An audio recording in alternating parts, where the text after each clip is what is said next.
Hello everyone. In this video I am going to tell you about how to disable your USB port on Windows 10. Initially you have to press Windows R, then run command will appear.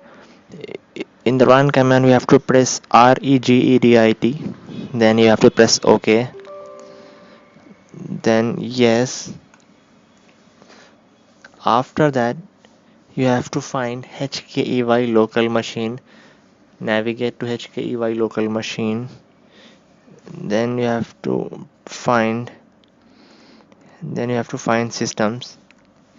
In the system you have to find current control set, then you have to find services. After services you have to find USB STOR.